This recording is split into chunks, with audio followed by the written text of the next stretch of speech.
Appendix A1 一直去到 A10 都係非常之有用嘅嘢嚟嘅，因為咧佢係提供咗你要嘅 emission factor 啦，同埋咧個 reporting 嘅一啲 templates 俾大家去參考嘅。嗱，咁我哋 click 入去其中一個度望下先啦。第一個 GHG emission from stationary source 呢個係 report 緊 scope 幾啊？呢個係 report 緊大家嘅 scope one 啦，係咪？嗱，咁你見到呢個就係基本上嗰個reporting 嘅模式啦。佢呢一度咧就幫大家 break 開晒一個個 step 嘅。如果你做功課嘅時候咧，採用呢一個方法咧，我都非常之歡迎嘅。咁但係我陣間都會介紹多另一張我自己揼嘅 spreadsheet 啦，咁大家自行決定用邊一張去做 report 啦。嗱，咁我哋講一望裡面嘅內容啦。嗱 step one，咁我都叫你 describe 咗個 source 先啦，即係包括咗你用邊隻 fuel 啦，擺落去邊度燒啦咁樣。好，咁跟住啦，到 step two 呢度，咁佢就叫你講一講咧，你用咗個 fuel 嘅一啲資料啦，包括用咗幾多啦。嗱，呢個淨係寫個amount 嘅啫，後面根據 unit， 譬如如果你係 gas 嘅話，咁你可能話3000個 unit 咁樣啦。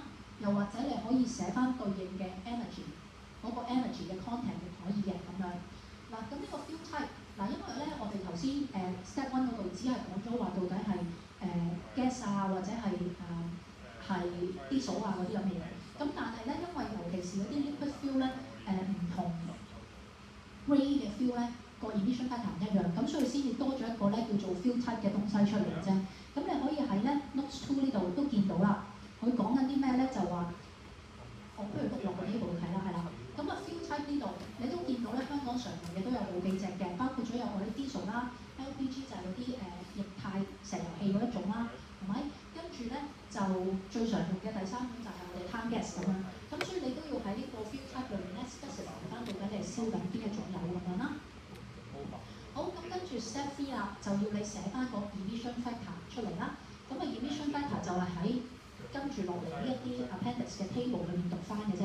譬如如果我哋係燒煤氣嘅，咁個 emission factor 數字就2.54度啦。而個 unit 就係 kilogram of CO2 per unit of town gas， 即係個讀法就會係你每燒一個 unit 嘅 town gas， 你就 emit 咗2.549個 kilogram 嘅 CO2。呢個就係 emission factor 嗰個意思啦。咁你就寫翻喺呢個位置嗰度啦。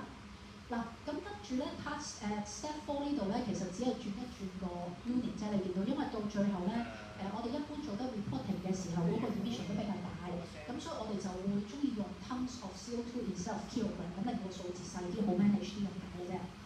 好啦，咁跟住到 step 5啦，你見到我哋做 combustion 啊嘛，我哋講個 combustion 一定會有3種氣體出現嘅 ，CO2 我哋搞掂咗，於是乎由 step 5開始咧，我哋就搞 CH4，咁個做法一模一樣啦。你去翻個 appendix table 嗰度揾翻 CH4 嘅 emission factor 喺邊度咧？嗱，呢度 emission factor for stationary combustion 呢度，我哋頭先啱啱讀咗嘅係 table 1，係咪？我哋讀咗個 CO2 嘅 emission， 接著落嚟會有 table 2同埋 table 3，就分別 for CH4 同埋 N2O 嘅。咁譬如我哋繼續講 town gas 先啦。如果 town gas 嘅話，個 emission factor for CH4 就係呢個0.0446。gram per unit 呢一個數字啦，而 N2O 嘅 emission factor 就會係呢個0.0099 gram per unit 呢個數字啦，係咪？咁你就抄翻上 step 5同埋 step 7呢一度，係啦。咁 step 6同 step 8係俾你即係 report 個回收計數嘅啫咁樣。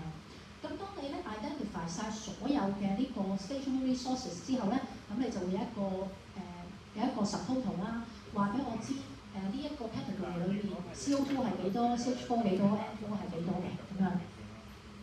好，咁呢個就係呢一本書仔，我要大家識得用嘅地方啦。嗱，你再碌落去咧，你就發覺佢 for 每一個唔同嘅 emission 嘅 source 咧，佢都整咗個咁樣嘅 table 嘅，咁所以你就可以著量啦，去考慮使用咁樣啦。好，嗱。我呢度咧就唔逐行讀俾大家聽，因為咧我哋喺做嗰個 tutorial 嘅時候咧，我哋會 refer 翻呢本書嘅，咁所以我就side by side咁樣擺啦，話俾你知邊度係邊度講出嚟。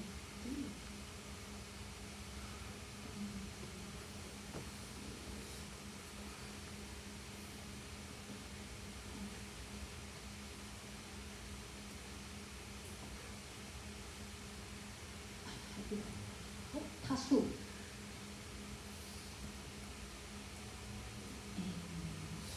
有冇人知我點樣可以收細啲左邊？3點，做呢個，yes thank you。好，所以我哋可以刪咗。好，咁我哋係 Annex 1開始先 ，Annex A 開始先。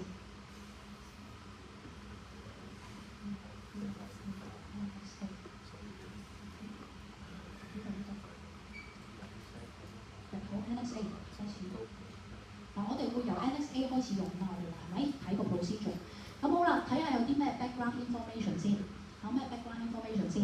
嗱，我哋而家咧嗰個 emission， 我哋要幫一個 restaurant 去計算個 emission 啦。咁咧嗰個 restaurant 就喺新界嘅，咁所以你即時知道我哋如果要讀電嗰 part 就讀CLP 嗰個數據咁啦，咁樣。好，咁啊呢度咧我哋又俾咗啲 data 啦，就包括咗我哋有個 boiler 燒 D 數嘅。咁啊，我哋會用 target 去做 cooking 啦，會有 refrigerant 嘅 leak 啦。嗱，我哋呢個都好好啦，直接就俾咗到底真係 leak 咗幾多俾你，唔使你喺度睇翻啲 inventory 呢樣嘅嘢啦。好，咁跟住咧，亦都會有個車仔係幫我哋送貨嘅，有架 motorcycle 幫我哋送貨，咁啊食汽油嘅。咁啊再嚟咧，自己個餐廳就要點燈啦，於是乎有 electricity 嘅需求。咁啊再嚟啦，個餐廳就附近係種咗20棵樹，係屬於佢自己嘅咁樣。咁另外咧，亦都會有啲淡水啊，同埋一啲paper waste 嘅一啲產生咗啦咁樣。咁就叫大家就住啲數據咧，就幫呢個餐廳咧去計一計嘅 emission 啦。嗱，咁我哋望一望嗰個答案嗰個procedure 啦。嗱，雖則我而家唔係叫大家即刻計啦，但係我都希望你喺個腦裏面咧自己去答自己個問題個 procedure， 因為咧嗰個 equation。CO2 嘅話咧，你就會有埋個 GWP， 呢個係個CO2 嘅 emission 嘅咧嘅時候完啦，成條 equation 完啦，得3樣嘢嘅啫。咁所以咧，以下落嚟我哋個步驟咧，都係跟住呢3樣嘢咧去執翻晒啲嘢出嚟嘅。嗱，我個答案左手右手邊呢度啦，你見到黑色字嗰啲咧，我全部都喺個 guideline 嗰度咧。直接 copy and paste 出嚟嘅，紅色嗰啲格仔咧就圈住話俾你聽，我讀緊啲咩數啦咁樣。咁所以咧，你見到個 equation 啦，我啱啱喺個黑板上面默完一次俾大家睇，你會對應得翻呢2條黑色字寫住嘅 equation， 分別係 amount of fuel consumed， 即係我哋嘅 activity data 啦 ，emission factor of CO2 就呢個啦，係咪？如果係 for non-CO2 嘅，睇埋下低 CH4N2O 嗰行，佢只係多咗個 relative GWP。即係只係多咗呢度啫，係咪？就係我哋講話 GWP for non-CO2 嗰樣嘢啦。好，咁啊，逐樣執翻晒啲數出嚟先啦。嗱，activity data 我哋喺個題目嗰度俾咗大家，係咪？因為我哋有幾多嘅呢啲on-site combustion， 我哋呢度有2個，我哋有個 boiler， 我哋亦都有咧個cooking appliances， 2個都係我哋嘅 stationary 嘅 combustion 嚟嘅，係咪？好，咁啊呢2個就係大家嘅activity data 啦 ，activity data。好，到 emission factor 啦 ，emission factor， 我哋睇翻table 1.1 emission for fuel type。OK， 咁你見到我哋 highlight 住 D 數就係 for 嗰個 boiler 啦，就2.614呢一個數，2.614個 kilogram CO2 per litre use。而 for town gas for 個 cooking appliances 就2.549個 kilogram CO2 per unit 啦，咪？好，跟住啦，到 CH4， 我哋又去 table 2嗰度，咁我哋又讀到咧 D 數嘅話就0.0239呢一個數啦。unit 我唔讀啦，係嘛？大家都睇到我唔讀啦，係啦。好，咁啊 CH4 如果 for town gas 嘅話咧，就會有0.0446呢2個數要執住喺手嘅。咁啊，最後啦 ，N2O 同一樣讀晒 D 數同埋埋碳 gas 兩個數出嚟啦。嗱，去到個 GWP 啦，去到 GWP，環保署呢份嘢咧好鬼死舊嘅，佢咧就 specify 用呢兩個數字。呢兩個數字喺邊度見到咧？你碌翻，我哋都去翻左手邊啦，去翻個 guideline 嗰度，你去第29頁，第29頁即係 table 嗰一頁，呢度係啦，呢個係 for stationary resource 嘅嗰張 worksheet 啦，係咪？你睇 note 4呢度，你睇 note 4呢度，你見到佢 specify 嗰個 GWP 咧 ，C4 仍然係28啦。N2O 仍然係265嘅，咁你見到呢個係舊少少嘅嗰個 GWP， 不過唔緊要啦，既然佢噏得出呢個數，咁我哋照用啦，係啦。好，咁所以 GWP 都揾埋啦，咁啊三嚿嘢都揾晒啦 ，activity data、emission factor 同 GWP。咁接著落嚟咧，只係 present 你嗰個 procedure 咧。嗱，呢一個咁嘅 structure 咧，我都希望大家咧照跟啦，不管喺assignment 啦，定係exam 嘅時候，我都希望大家可以咁樣 break 開清楚好多嘅。嗱，咁我 break 嘅方法就會係我每一個 source， 我每一個 source 整個 section 出嚟先。譬如第一個 section， 我係講一個diesel burn boiler 嘅，咁我第一行咧就會寫個 activity data 出嚟啦。呢個係 activity data， 係咪？AD 係我哋嘅 activity data。OK。而後面嗰三行你見到啦，一個係 CO2 emission， 一個係 CO4 嘅 emission， 一個係 N2O 嘅 emission。嗱，喺裏面 equation 相當簡單 ，activity data 繼續用黑色圈住，跟住轉色，跟住我哋嘅 emission factor 頭先喺 table 度讀出嚟嘅呢三粒數，係咪？好，嗱，留意一樣嘢。CH4 同 N2O 因為佢哋個 emission 比較少，所以咧個 unit 你見到呢度係 gram 嚟嘅，兩個都係 gram， 所以我要除翻1000，將佢變翻做 kilogram， 變翻做 kilogram。咁跟住最後一個 variable， 我哋有個 GWP， 係咪？我哋執翻28同265出嚟，咁咧你乘晒佢咧，咪有3個 emission 嘅，一個 CO2 嘅 emission， 一個 methane。同埋一個nitric oxide 嘅 emission， 咁你最後咧記住呢一行嗱，唔好當廢話，一定要寫，因為考試嘅時候呢度係有1分㗎。你要將所有嘢，因為成個 boiler 嘅 emission 係 CO2 加 CH4 加 N2O 啊嘛，係咪？所以你幫我將呢三粒數加晒佢，就係我哋個emission from diesel burn boiler 嘅 total emission 啦。OK， 嗱咁你記住咯喎，要有呢幾樣嘢，你 show 到3個算式同埋一個 total 嘅 emission， 咁你就應該攞5分㗎啦。咁樣好，咁啊呢個就 diesel 嘅 case 啦。咁 for than gas 一模一樣啦，你又係俾翻個 activity data 我啦，喺個題目嗰度抄翻出嚟，喺個題目抄翻出嚟。度抄翻出嚟，跟住每一個 emission 咧都係用同一個 activity data， 係咪？咁跟住啦，到個 emission factor 啦。頭先我哋喺 table 2嗰度讀出嚟啦，係咪 ？table 1, 2, 3讀到呢三粒數出嚟。OK， 咁啊做法一樣啦，因為都係 CH4 係 gram，NO2 都係 gram， 所以要除翻1000。OK， 咁啊最後。係啦，個 GWP 乘翻 GWP， 咁又完成啦。你又係將啲咁多三粒數加晒佢咧，就俾個 total 俾我。我哋計完 scope 1未啊？我哋只係計咗 stationary combustion 啫，計咗 stationary combustion。我哋仲有 mobile combustion， 係咪 ？mobile combustion 嗱 ，mobile combustion。我都 list 咗咧，譬如如果你真係唔記得 procedure 啦，你去翻個 appendix 嘅第2 part 嗰度，咁你就會見到 mobile combustion 嗰個計算方法。我亦都吸咗出嚟俾大家睇㗎啦。咁咧，你可以對比下，其實呢兩條式同埋 stationary 呢兩條式一模一樣，冇分別，一模一樣冇分別。唯一嘅分別係個 emission factor。你讀 table 嘅時候咧，就要去 table 2啦，今次。去 Table 2。嗱，因為咧mobile combustion 一樣係 combustion of fossil fuel，一樣會有3隻 gas 出咗嚟嘅，所以記緊，佢都係有2.1、2.2同埋2.3，3個 table 大家要讀。第一個 table，因為我哋用unleaded petrol 擺落個車仔嗰度啦，咁所以你讀翻 unleaded petrol，我而家框住紅色嗰度，咁你讀到2.36個 kilogram CO2 per litre of gas use for CO2。好啦 ，for CH4 你去2.2，你亦都讀到咧1.422個 gram per litre of petrol use。最後啦，2.3嗰度你會讀到 N2O 嘅 emission factor for motorcycle 仍然都係0.064個 gram per litre。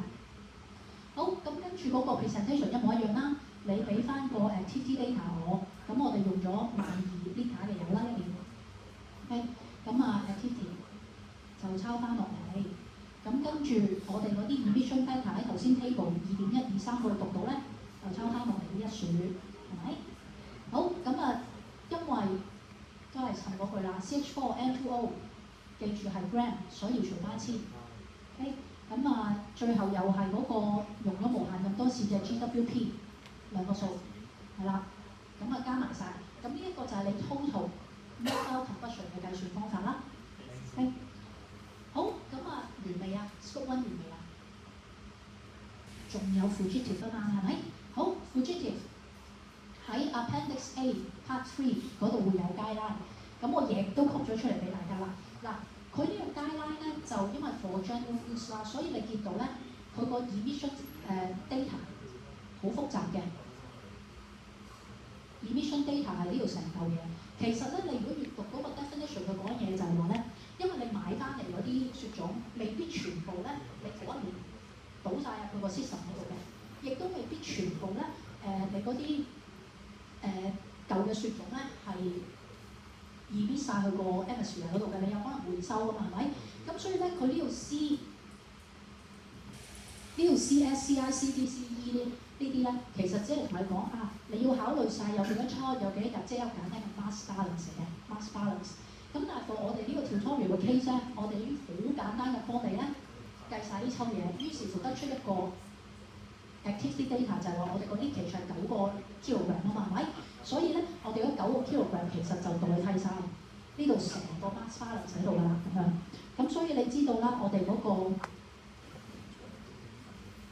equation 唯一剩翻我哋未知嘅 value 就係個 GWP 啦。咁個 GWP 咧，你喺個 guideline 嘅 table 3嗰度咧，你就會見到呢啲 GWP 個 common refrigerant 咁樣啦。咁咧，你亦都揾翻相對應嗰個 refrigerant 嘅 type 啦，讀翻個 GWP 嗰一欄啦，即係呢一粒數啦。咁你又讀到咧1526呢個數字啦，咁樣。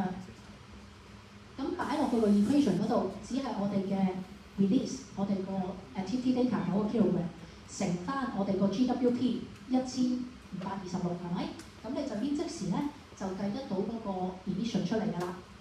咁所以最後我哋個 scope 1呢題都即係呢條 line 你都記住一定要寫，因為呢度都係有分嘅，係啦。scope 1嘅 emission 係包含晒我哋嘅 mobile 啦、stationary 啦。點解都冇計嘢嘅？拆翻先，各位同學仔幫我拆咗呢個，唔知點解有答案都寫唔出。係啦，呢3嚿嘢嘅啫，只係得。係啦，呢3嚿嘢加埋一齊。sorry， 呢個係碳 gas 嗰個。係啦，咁將我哋頭先計嗰4嚿嘢加埋一齊啦，咁就係你個 total 嘅 scope 1 emission 啦。咁但係你見到個數字相當大啦，因為我哋 in terms of kilogram，所以到 reporting 嘅時候，最後咧，我哋就會將佢轉翻做 ton CO2。係啦，咁你只係將個 kilogram 除翻1000就已經係你最終嘅答案啦，咁樣。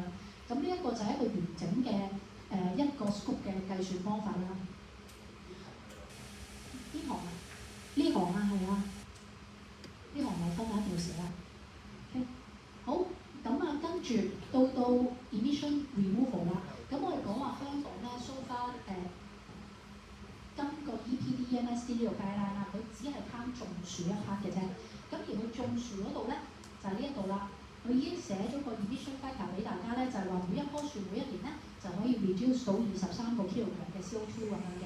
咁所以 remove 呢一 part 咧相當唔易計嘅。你種咗幾多棵樹，乘翻每一年嘅 removal 就係你嗰一年咧嘅 CO2 removal 啦。咁呢好，跟住到 scope 2啦，到 scope 2，咁我哋話有電力同埋有煤氣啦。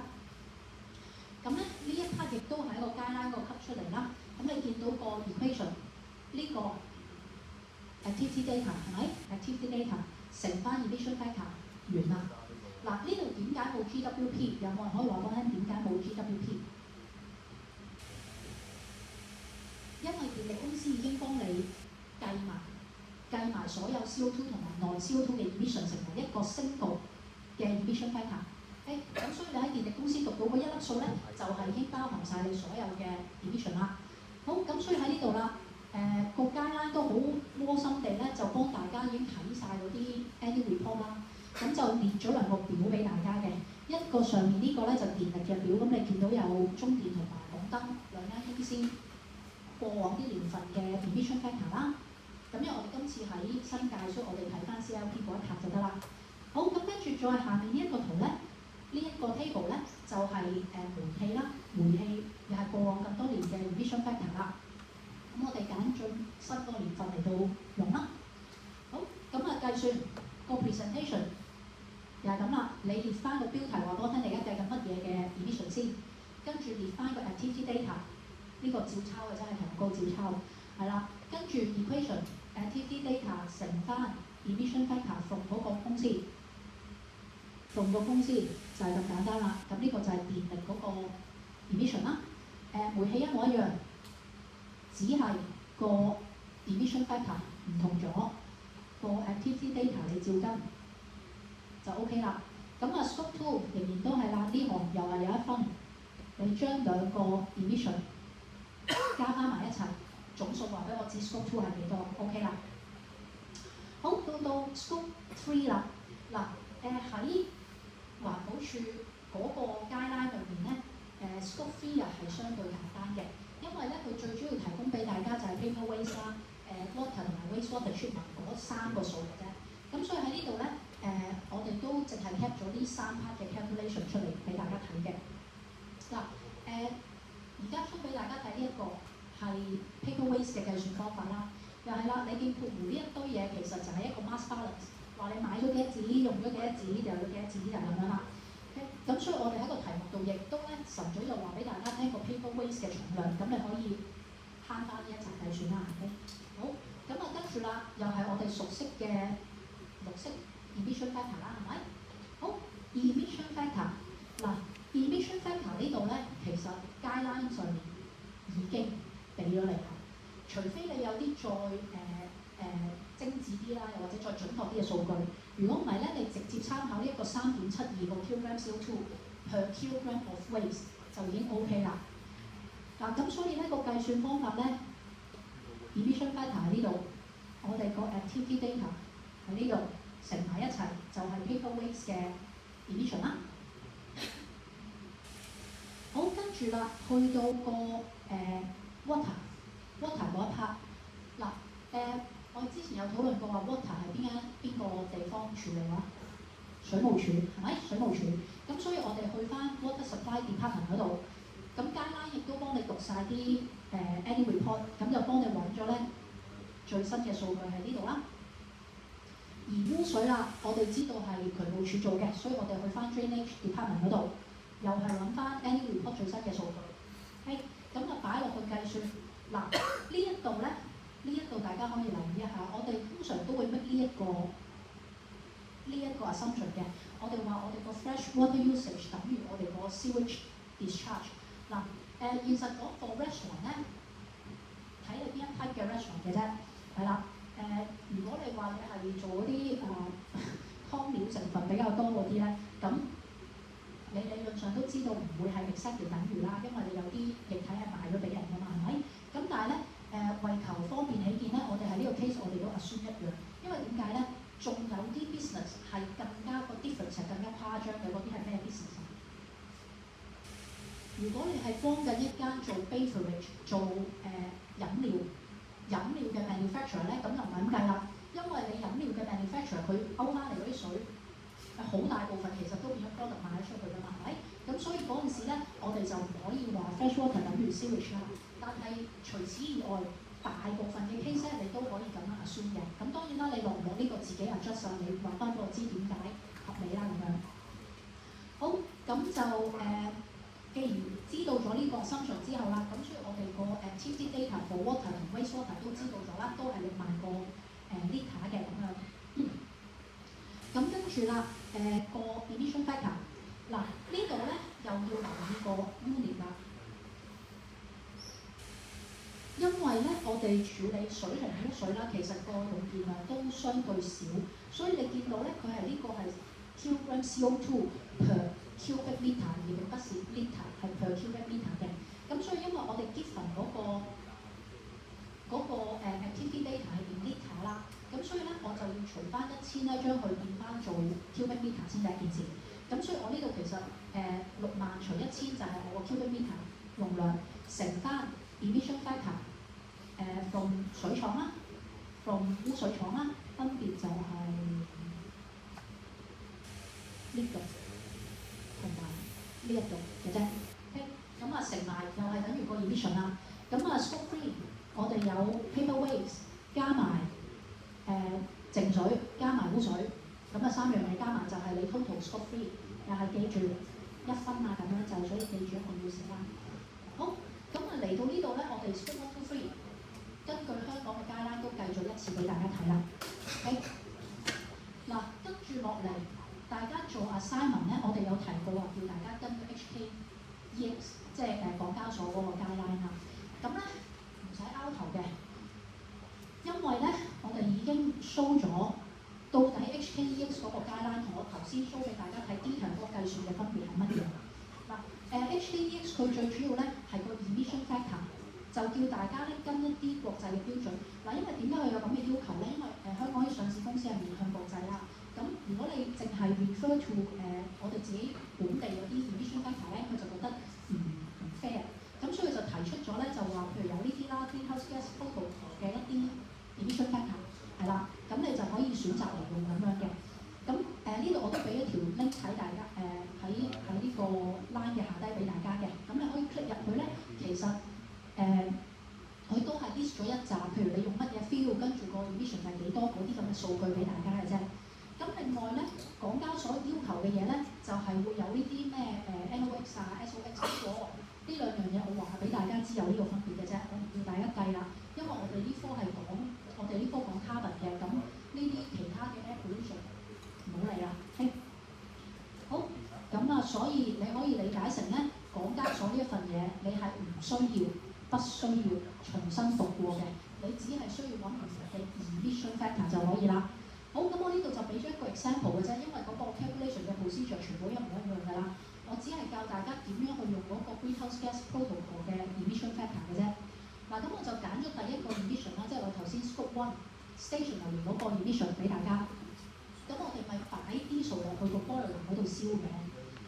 嗱，咁你如果打開我俾你嗰條 link 咧，你就會見到一個咁樣嘅Excel 嘅東西啦。咁其實呢個 Excel table 咧，佢就會列曬啲 emission factor 俾大家嘅。咁啊，譬如我哋話 diesel 嗰一欄，你睇乜嘢咧？嗱 ，emission factor by fuel， 我哋揀咗 gas or diesel oil 啦。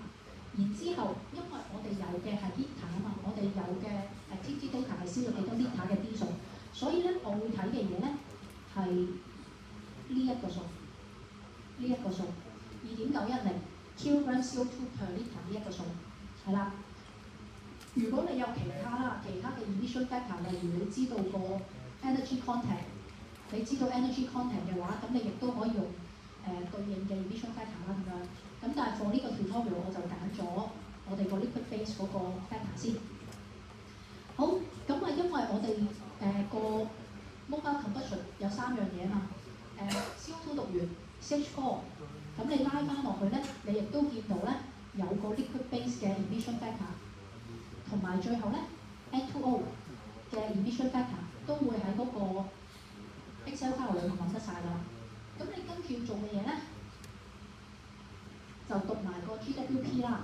因為我哋話個 GWP 咧香港嗰個比較落後啦，係咪？佢頭先係用緊 AR5 呢兩個數嘛，係咪？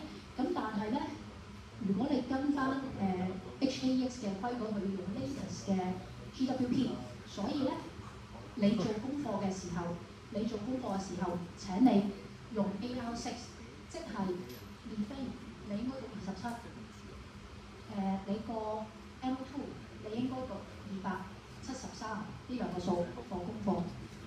OK， 好，咁啊擺翻落去啦。呢啲嘢喺邊度出現咧？ Activity data 5000個 liter 仍在啦，係咪？我哋嗰啲 emission factor 喺 Excel table 嗰度讀出嚟個3粒數喺呢度，最後嗰、個、GWP 喺啱啱頭兩個 table 度讀出嚟，就係咁樣啦。又係3粒數咧，咁你就乘晒佢，就計到個 emission 啦。嗱，我呢度只係 show 咗其中一個 scope 1嘅 emission 俾大家睇啦。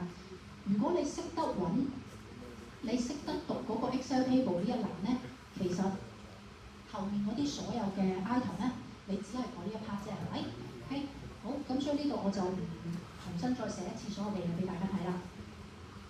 嗱，咁去到 task 4啦，我哋仍然都係 base on 咧頭先我哋嗰個餐廳個數據嘅，其實，咁我今次咧就揀淨係計嗰個 motorcycle 嗰一 part 俾大家睇啦，仍然都係用咗12000 litre 嘅petrol 喺我哋個 motorcycle 嗰度嘅。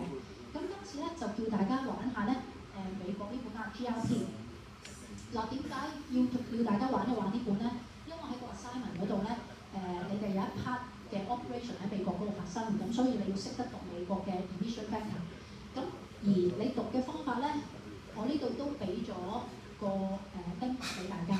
咁你 click 開之後咧，你都會見到一個 emission table 咁嘅東西嘅。同一條 link 其實喺嗰度都有㗎，同一條 link 嚟嘅，就係一個咁樣嘅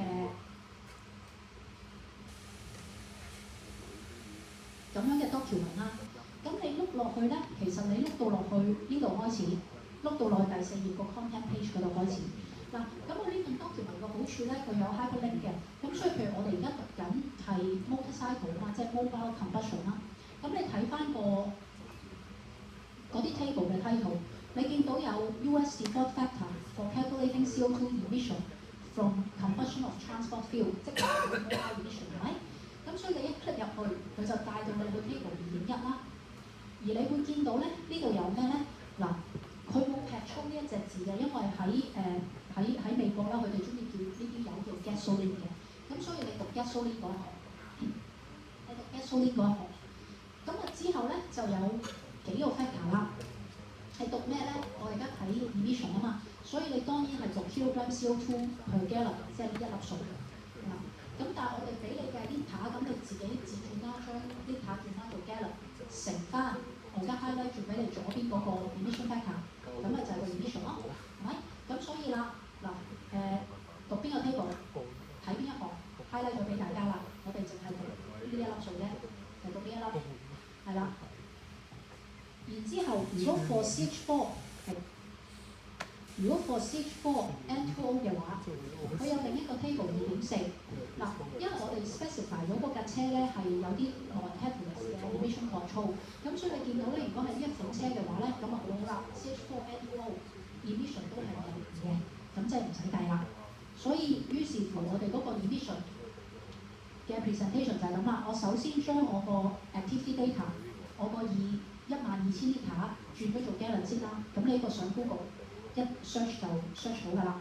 咁跟住我哋個 emission factor， 我哋個 emission factor 頭先喺 table 2.1嗰度讀嗰粒數啦，係咪？乘翻就已經係你個 total emission from 個 motorcycle， 冇 CH4 冇 N2O， 因為佢有 after treatment。OK， 就係咁樣啦。嗱，咁今日我好快咁樣高呼咗呢個tutorial 啦，因為咧我就想同大家讀一讀嗰個 assignment brief 嘅。嗱 ，assignment 你哋而家做緊呢個係 assignment 2 carbon assessment 呢一份啦。咁如果你打開的話咧，咁你又見到我哋嗰個預設咧，就係話其實你而家就幫緊一個凍倉，幫緊個凍倉去做一個 carbon assessment 嘅。咁啊 background 呢度同大家提過啦，嗰個凍倉有2個 warehouse， 一個喺香港，一個喺新加坡。而你嗰個 assessment period 咧就係全個係話咧，個公司就想你咧跟住 HKEX 嗰個 reporting guideline 去做嗰個 reporting， 咁你可以 supplement 用其他嘅 international guideline 去做你嗰啲emission factor 嘅 identification 啊咁樣嘅。好，咁你要做嘅嘢咧就如下啦，1、2、3、4。嗱，第一個 task 就計數，請你計一計 scope 1、2、3 emission for 美國嗰邊三藩市嗰個倉，你要計埋包專力，要計埋包專力 emission。另外咧，兩邊都因為會有啲種樹啊咁嘅 activity， 所以你都要計埋個 CO2 removal 啦，咁啊計唔計嘅？好，咁啊計完個 total emission 之後咧，咁你就可以計到個 carbon intensity per pallet。嗱，因為你個係凍倉啦，所以佢提供最主要嘅服務咧就係handle 啲貨物啊嘛。而呢個 pallet 就係每一個 unit 嘅貨物嘅意思。咁所以你計緊嘅嘢咧就係每 handle 一個 unit 嘅貨物會 emit 幾多 CO2， 就係你個 carbon intensity 嘅表啊。好，咁跟住咧，你就再跟手計埋嗰個 reduction 啦，即係譬如我哋揀咗個 base year 係2022年嘅，咁2025年到底係加咗或者減咗幾個 percent 啊咁樣。好，咁啊跟住啦，當你計晒啲抽嘢之後咧，你就要 comment 一樣嘢，到底2025年係咪要成為你嘅新嘅 base year？嗱，呢個 base year 就係我哋今日嗰個 lecture notes 最尾個 part 講嗰樣嘢啦。如果你2025年2025年嘅 operation引起嘅 emission 係大過5% 嘅 difference， 你就要 set 20年做 base year 係咪？咁你睇下我俾你嘅資料裏面咧，有冇一啲 operation 係會 contribute 多過5% 嘅 additional emission 去你嘅公司嗰度啦？好，咁跟住啦，第3 part 啦，呢個都係呢個 report 非常之緊要嘅一 part 嚟嘅，就叫你 comment 你呢一個 emission inventory 嘅 quality。嗱，呢度講咩咧？其實我哋咪講咗話喺做 calculation 嘅時候，其實有好多譬如揀TT data 啦，揀 emission factor 嘅時候都有啲走盞位嘅。咁而呢啲走盞位到底對你個 calculation 有幾大影響咧？咁我就需要你用文字去説明一下嘅咁樣。咁最後啦，就叫你睇一睇因為兩個 warehouse 咧個 manager 都 propose 咗一啲carbon reduction 嘅一啲措施，咁就叫你計一計咧呢一啲措施嗰個 carbon reduction 嘅成效係幾多咁樣，咁啊原價成分嘅。嗱，我呢度冇寫到個 exact 嘅distribution， 不過都同大家講下啦，個概念就係頭一 part 1呢度咧大概50% 嘅分數啦，跟住咧第2 part 呢度係最少㗎啦，因為好少嘅 discussion 嘅啫，咁你大概當佢5% 嘅啫。到第3咧，呢度係第2嚿最大嚿嘅，25% 左右，因為我要你識得分析到底你計出嚟嗰條數有幾準確。OK， 好，咁啊，剩翻嗰啲部分就去到第4 part 呢度啦，咁樣大概個分數嘅分佈就咁嘅。好，咁啊交功課時間啊，而家仍然都暫定都係5月4號先啦，係啦。咁啊交功課嘅模式，咁就交一個 PDF 嘅 file，最好唔好多過7頁太多啦嚇。咁呢7頁咧就包埋晒你啲 cover page 啊、appendix 嗰啲嘢㗎啦。嗱，我陣間 show 一 show 我 suggest 嘅嗰個 template 俾大家睇，咁你可能就有多少信心點樣可以喺7頁紙裏面咧噏晒頭先嗰啲嘢啦。咁另外咧，你都要交一個worksheet 俾我嘅。嗱，我呢度就寫 Excel worksheet 啦。如果你唔係用 Excel 做嘅話咧，你都要交個 full 嘅 calculation 嘅 worksheet 俾我睇。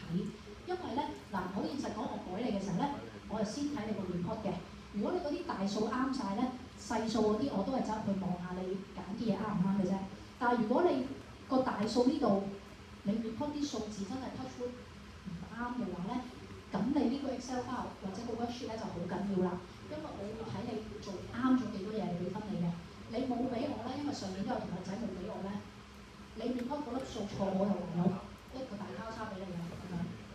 OK。好，咁就嗱呢啲 notes 就自己睇啦嚇。useful sources， 我呢度俾咗咧你哋要用嘅嗰個街啦，頭先 HKEX 個街啦，美國嗰個 emission factor 嗰個 table 係啦，同埋咧頭先話 scope 3點樣去categorize 嗰啲 scope 3 emission 嗰份街啦俾大家睇嘅。嗱，咁你哋要做嘅嘢咧就係搞清楚由呢一個 page 由第3個 page 開始嘅 information 啦。嗱，好現實講，呢2頁紙咧，即係 page 3、page 4咧，有啲嘢係同你冇關嘅，係啦，你要識得分，你而家係計緊 carbon emission 啊嘛，係咪？記唔記得 carbon emission 你最緊要揾咩啊？你喺呢一咁多條文你揾到嘅係 activity data。你喺 guideline 裏面揾到嘅係 emission factor， 喺同埋個 GWP， 所以你讀呢份嘢嘅時候，你貼面啦，你而家係睇緊 activity data，activity data。好，咁啊，所以啦，呢度咧兩個 warehouse 啦，就分別咧有啲 office 啊，有啲貨倉嘅部分咁樣嘅。咁你自行諗下呢啲 information 對你有冇用處啦。好，咁跟住再落咧就講緊 refrigeration 嘅部分啦。咁因為始終凍倉 refrigeration 嘅需求好大啦。咁啊俾咗咧roughly 啦，有幾多refrigeration 嘅空間啦？用啲乜嘢 type 嘅 refrigerant， 同埋咧個 refrigerant 嘅量俾你嘅。咁跟住咧下低呢度啦，咁就講緊話car park。嗱，香港呢邊咧冇uncover 嘅car park， 即係全部都煙科啦。係啦，咁啊美國嗰度有一笪少少嘅爛地咁啊，就泊車咁樣嘅啫。好，咁跟住再落嚟啦，呢一堆嘅數據咧就講緊個車隊。嗱，佢 warehouse 自己有啲車，咁啊去收貨啊、運貨咁樣。嗱，呢度分咗幾個 type 嘅車嘅。第一個我哋有 passenger car， 即係嗰啲係啦，公司揸車載人去開會嗰啲啦。好，第二個我哋有 light goods vehicle， 即係嗰啲高端嗰啲 friend 啦。咁咧第三個啦，我哋有 medium goods vehicle， 就係嗰啲10噸左右、10噸或以下嗰啲10噸嗰啲貨車啦，有嗰啲嘅。咁啊，最後咧我哋有heavy vehicle， 真係可以拉貴嗰啲車頭咁樣啦。嗱，咁喺後面呢度咧，你見到我哋 break down 咗嘅，譬如第二個 column 呢度係香港嘅 warehouse 啦。passenger car 嘅話咧，佢有5架都係 EV， 有3架咧就行 gasoline 嘅意思，係啦。而香港嘅 warehouse 個 light goods vehicle 就有8架，都係行 gasoline 嘅。咁跟住，如果係 MGV 個 medium good 咧，就有15架，全部都行 diesel 啦。而最後個 heavy good vehicle 7架，亦都係全部行 diesel 嘅咁樣。呢個就香港 case。嗱，去到美國，你發覺咧唯一嘅分別，可能大家唔識睇嘅係呢個啫，有11架 B20。嗱 B20 呢度個意思就係話咧，你燒幾多油嘅 volume， 其中嘅20% 係 biodiesel。另外80% 係普通嘅 diesel， 就係咁樣啦。嗱，呢一度咧我暫時落個注腳就講到咁多啦。我下個星期tutorial 嘅時候，我俾多個 example 俾大家教大家點計 B20。所以咧，如果你今日真係咁啱開始翻去計咧，呢一 part 你暫時留一留先，即係除非你自己識計啦。如果唔係，你留一留，我下個星期再同你講係啦。好，咁跟住下面呢啲 additional information 咧就講佢嗰個兩個 facility 啦，分別有啲乜嘢關於energy 嘅一啲措施咁啊進行咗。咁呢啲我相信你自行閱讀就識㗎啦。好啦，去到第2頁呢度啦，亦都非常緊要啦，因為你見到我俾咩你咧，就我哋用咗幾多電啦，用咗幾多 natural gas 啊、town gas 啊嗰啲咁樣嘅資料。嗱，你見到我呢度咧電嗰度咧有個話 refer to data file 嘅，咁咧你去翻 Moodle 嗰度咧，你就會見到有一個咁樣嘅 Excel 嘅 item 啦。咁你 click 開咗佢，開唔到嘅。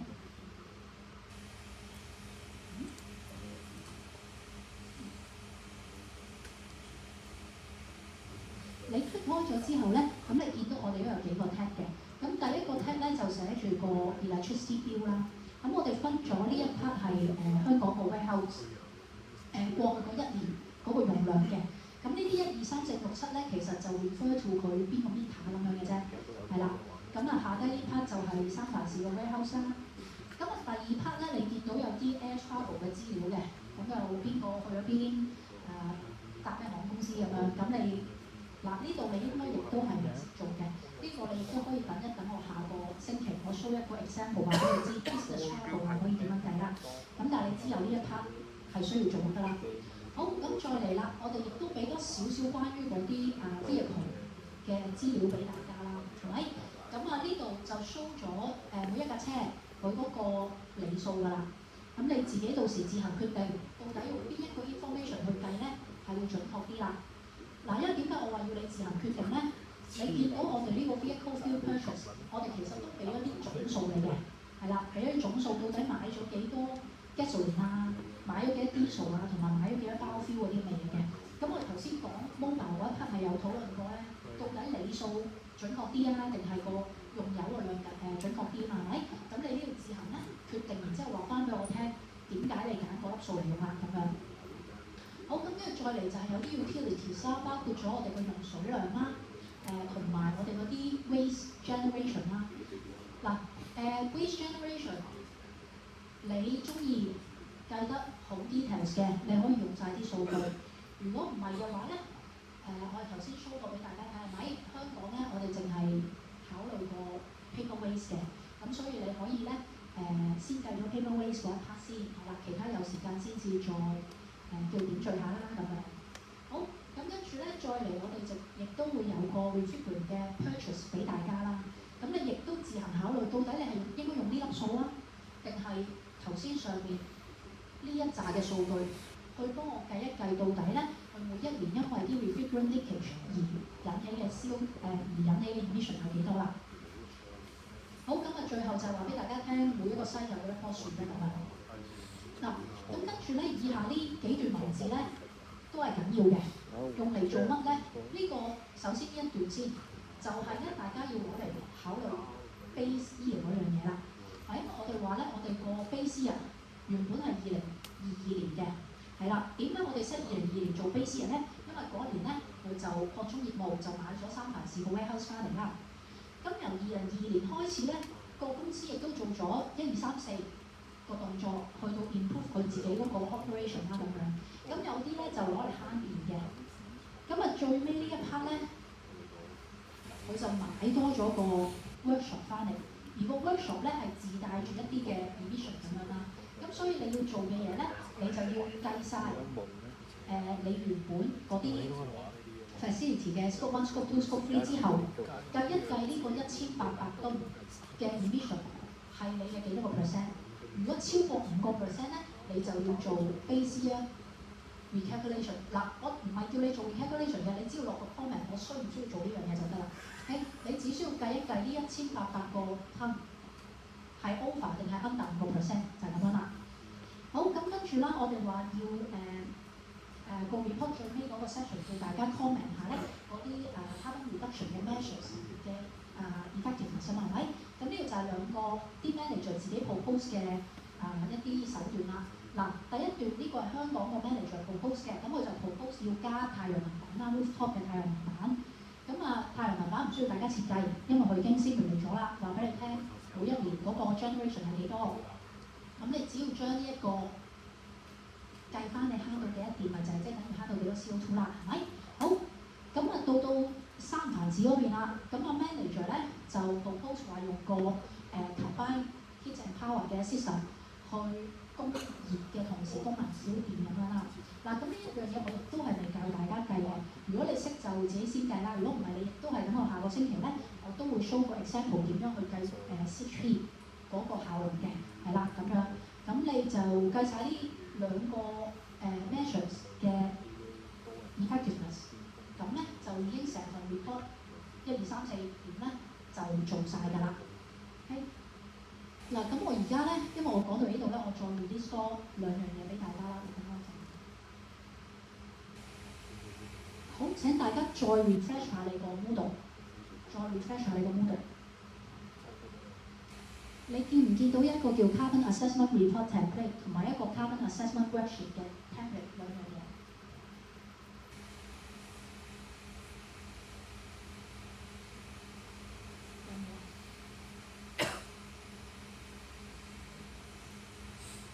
如果唔得，再幫我撳下 refresh 嗰個掣。有冇？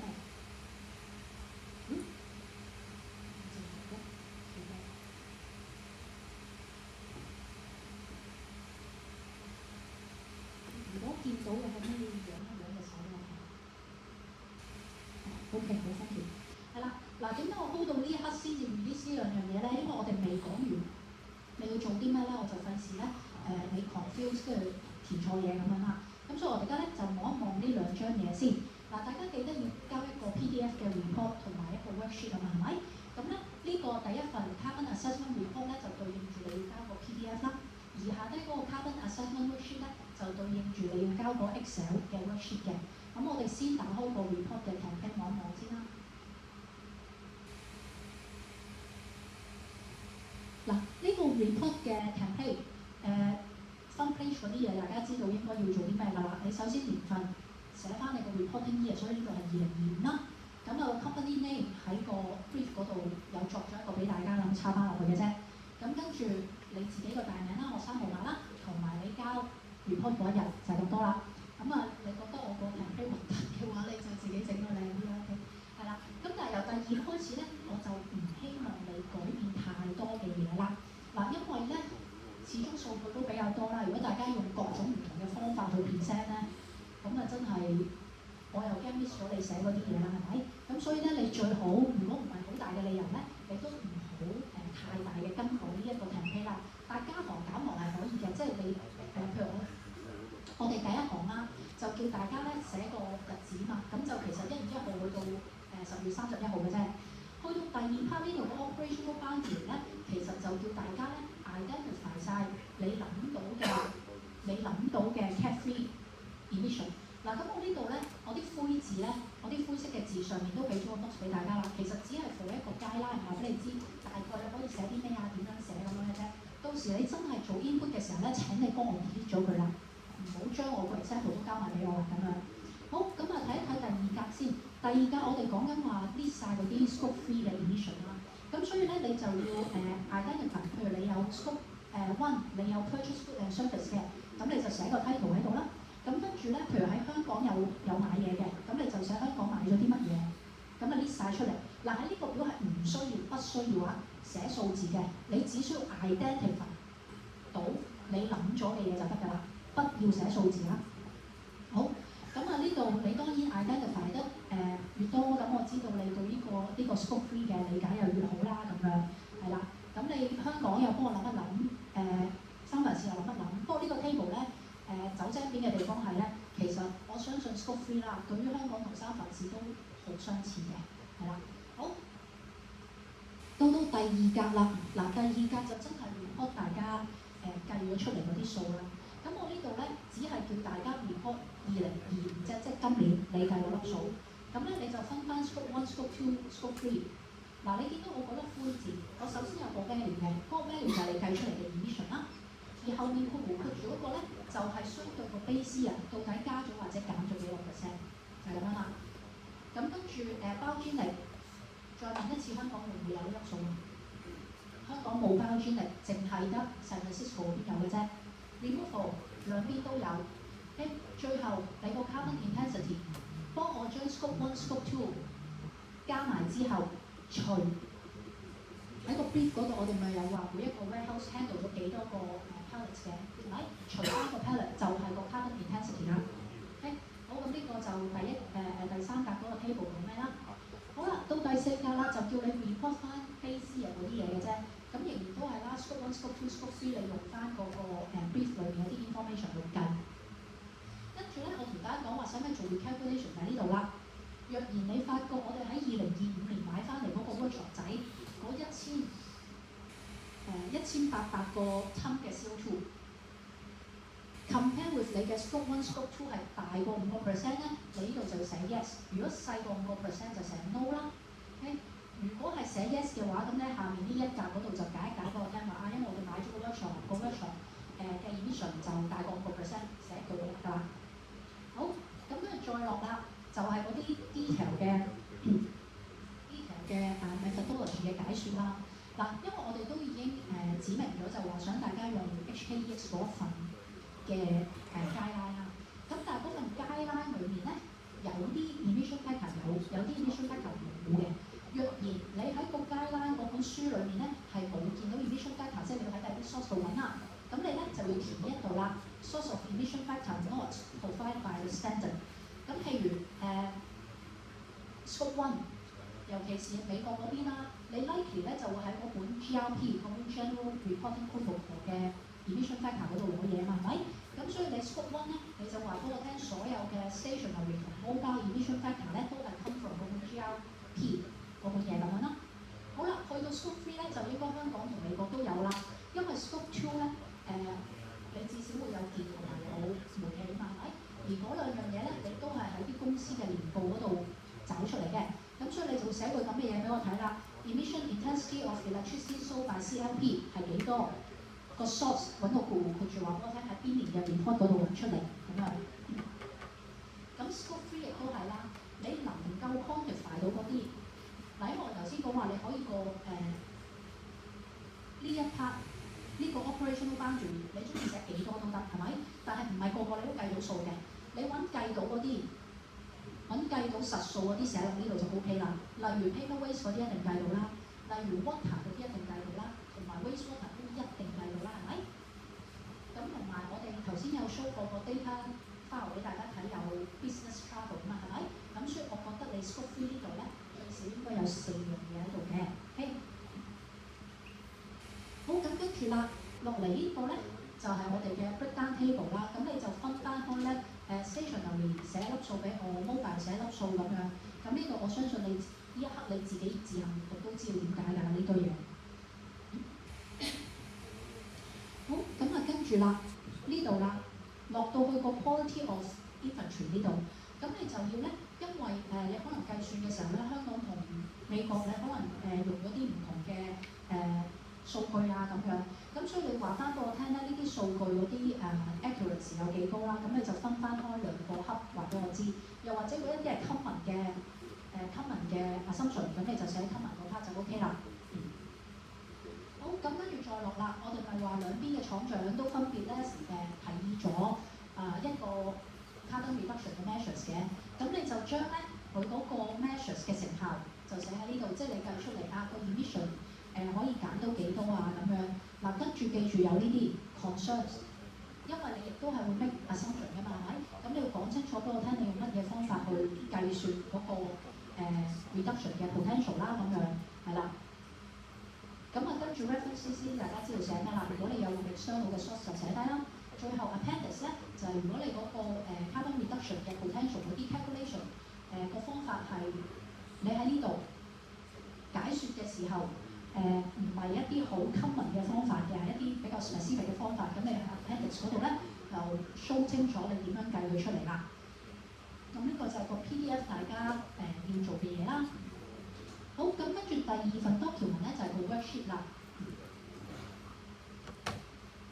嗱，呢個 worksheet 其實就係一個presentation 嘅方法嚟嘅啫。咁咧我就幫大家咧。做咗只係做咗 scope 1嘅啫，係啦，做咗 scope 1。咁啊分開咗香港同埋美國嗰邊嘅 warehouse 啦。咁你見到我嗰個分法咧，其實都同我喺課堂上同大家高呼個次序基本上一樣嘅。首先我哋會有stationary 嘅 combustion 啦。咁你呢度可能有幾個唔同嘅 emission 嘅 source 嘅。咁如果你真係有多啲嘅，咁你就加行咁解啫嘛。但係咧，點解我呢度已經整咗3行俾大家咧？因為你會有一個 CO2， 一個 CH4， 再有一個 N2O 3行嘢，先至咧變成你嗰個 total 嘅 stationary combustion 啊嘛，係咪 ？OK， 好，咁跟住啦 ，mobile 啦，亦都係啦，你有唔同款嘅車，咁所以用油嘅車，即係用 gasoline 嘅車，同用 diesel 嘅車，請你分開嚟計啦。好，跟住再落個 fugitive emission， 我哋每一個廠都係用一隻。refrigerant 啫，係啦，咁你所以呢度應該得一行，咁你計下嗰個 refrigerant 嘅 leakage， 引起幾多 emission？ 咁咧你計完晒呢3項嘢，你就會有一個 scope 1嘅 total 喺呢度啦，係咪？咁你就寫喺呢個位啦。咁去到2022年啦，即係今年 reporting 嘅，咁你讀翻22年嘅數據，做翻同一樣嘅嘢，咁你亦都可以計到22年嘅 total。嗱，呢一個最尾呢一個 row 咧，就俾大家做removal 即係種樹嗰一 part 啦。有一棵樹，跟住23啊，23個 kilogram per tree， 咁你就計翻個 total removal 就係咁樣啦。呢個係香港嘅 case。嗱，美國嗰個 case 其實成個 table 你扭一一模一樣，由 base year 開始，一直去到2025年，唯獨是咧就多咗呢3行嘢嘅。嗱，呢3行嘢咧就係嗰個 biogenic 嘅 emission 啦，係咪？美國有咩 biogenic？ 只係得 biofuel 㗎嘛，係咪？biofuel 用喺個車，同埋個 biofuel 用喺個 boiler 嗰度，咁所以你呢度咧應該係會有2行嘢咁樣啦，係啦。咁去到 scope 2嘅時候咧，我就冇幫大家整啦，你可以沿用翻呢個 scope 1嘅 template，cut 翻一張落去，